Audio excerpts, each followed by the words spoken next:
Mesdames, Messieurs, bonjour. Très heureux de vous retrouver pour cette nouvelle émission Power Boost enregistrée juste à la veille du salon CIMA. Alors, pour cette émission, nous irons un peu partout en France. On vous parlera notamment de la hausse du prix des matériels avec un constructeur français.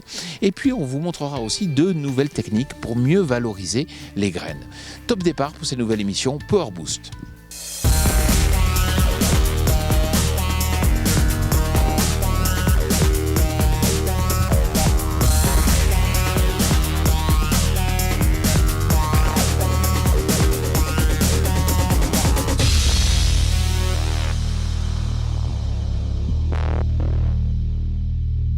Salut mes petites bichettes, cette semaine on envoie du lourd comme d'habitude, mais peut-être même un petit peu plus que d'habitude. Parce qu'au programme de cet épisode, on fait un point sur la thune, en parlant hausse du prix des matériels avec un constructeur. Mais on aborde aussi des sujets plus terrain en découvrant une démarche qui pourrait intéresser les producteurs de melons, et vous saurez tout sur le toastage de graines. Pour finir, notre rubrique coup de pouce fait son retour, ce qui est plutôt sympa, mais pour compenser, on a une question qui tue qui traîne quelque part entre deux rubriques, alors faites gaffe en parcourant l'émission. Sur ce, enjoy, bisous, tout ça, salut. Le 14 novembre prochain, rue d'Athènes, à Paris, dans le 9e, je vous invite à participer à l'incroyable soirée des agriculteurs ont du cœur. Il suffit simplement de s'inscrire. À présent, on va parler prix des matériels et pour cela, on va aller à la rencontre d'un constructeur français.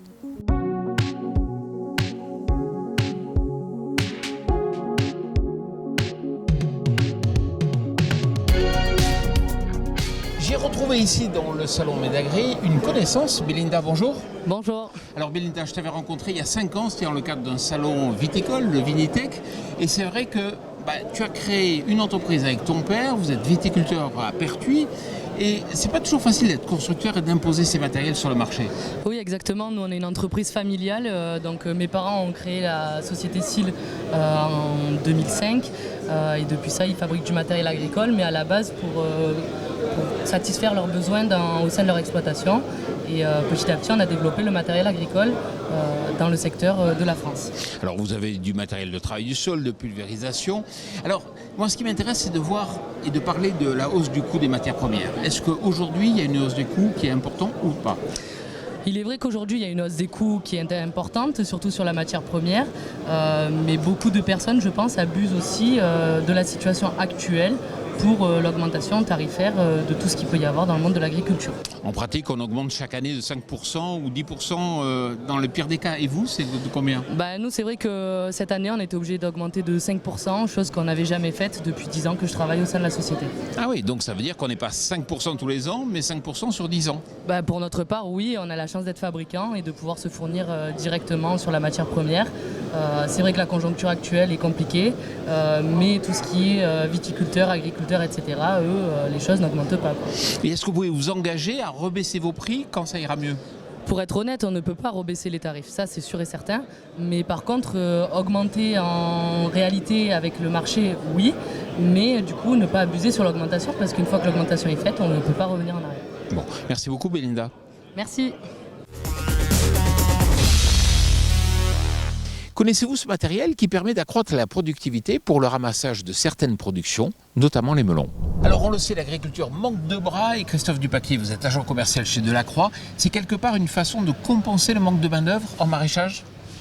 Oui, tout à fait. Le tapis Delacroix permet de mobiliser moins de main-d'œuvre sur la récolte, ce qui va nous faire permettre de gagner justement en rendement et en pénibilité. Donc c'est une plateforme qu'on met à l'arrière d'un tracteur, expliquez-moi.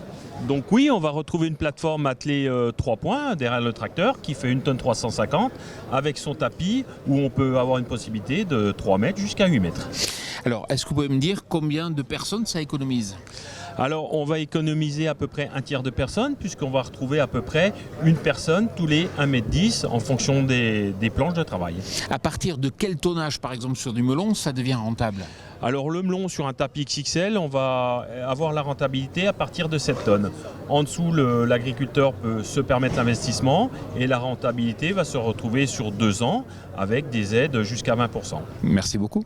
Merci. Connaissez-vous le toastage dans le cadre, bien sûr, des graines ? C'est une technique qui permet de mieux les valoriser. Image. Vous savez, on parle de plus en plus d'autonomie, on parle de plus en plus malheureusement de la cherté de l'aliment. Il y a peut-être des solutions et j'en ai trouvé une ici dans le cadre du salon Agrimax à Metz autour du toastage. Bonjour Emeline. Bonjour. Alors vous représentez ici la CUMA Grand Est, vous êtes assistante chargée de mission très précisément. Est-ce que vous pouvez m'expliquer déjà le principe du toaster ? Alors le principe du toaster, on toaste nos graines de protéines. On les fait chauffer à entre 210 degrés et 230 degrés, en fait pour détruire les facteurs antinutritionnels et ça rend la graine donc, de protéines, donc que ça soit du soja, des métailles, du pois, vesse, lupin, et donc ça va rendre la protéine plus digestible pour les animaux. Pourquoi ça se développe aujourd'hui ? Alors ça se développe au niveau de gains d'autonomie protéique. Donc les exploitations forcément ils recherchent la protéine, ça coûte cher et donc on veut de la rentabilité pour les élevages. Et en fait le toastage ça va servir à substituer un peu le tourteau de soja importé généralement qui coûte très cher. Et donc là en toastant nos protéines on va avoir un gain économique et on va arriver à substituer ces aliments importés d'ailleurs. Mais un appareil comme ça coûte super cher, 200 000 €. Oui, ça coûte cher, c'est sûr. Mais alors là, donc cet appareil, on va l'investir en commun. Donc on a créé depuis le 28 février 2022 la CUMA Alsace-Lorraine Toastage. Donc là, pour l'instant, c'est un toaster qui nous vient de Bourgogne-Franche-Comté, donc aussi d'une CUMA. Et donc en février-janvier 2023, on aura notre nouveau toaster, donc un 5 tonneurs qui arpentera les routes du Grand Est, donc pour venir dans les élevages du Grand Est qui voudront toaster leurs protéines. Là, on est sur un appareil qui fait combien ? 2 tonneurs ? 2 tonneurs effectivement, et en janvier, ça sera un 5 tonneurs. Alors, c'est surtout intéressant pour les monogastriques ou aussi pour les ruminants ? Alors effectivement, on a un panel d'éleveurs très diversifiés, donc que ça soit ruminants, petits ruminants, gros ruminants, et puis également les monogastriques, palmipèdes gras, les canards, et puis poules pondeuses, poulets de chair, ça intéresse vraiment tous les éleveurs. Est-ce que vous avez quelques chiffres sur une espèce donnée de gain de performance ? Alors de gains de performance, donc par exemple en poulet de chair, on va gagner 5 à 10 jours de croissance en prenant des graines toastées en intégrant dans la ration. Donc on gagne en croissance, on gagne en gain économique, donc en revenus, et sécuriser une marge pour les éleveurs, je pense que c'est important dans ce contexte. Et quand vous le mettez à disposition, donc comme ça, de façon mutualisée, vous avez des coûts horaires, on a des ordres d'idées de tarification ? Alors effectivement, donc les coûts horaires, en fait, ça va dépendre. Pour l'instant, on a choisi de faire l'investissement sur le Grand Est à partir de 900 tonnes. On les a atteints. Donc là, on a un coût à peu près à 70 € tonne. Et en fait, plus on va avoir de tonnages qui vont venir, plus le prix va être dégressif. Et je pense que quand on sera à 2500 tonnes par an pour le toaster 5 tonneurs, on sera entre 50, 60 tonnes. 50-60 € tonne. Oui, pardon. Bon, merci beaucoup Emeline. De rien. Dans l'émission Power Boost, on aime bien donner les coups de pouce à certaines entreprises et cette semaine, c'est le cas d'un vigneron.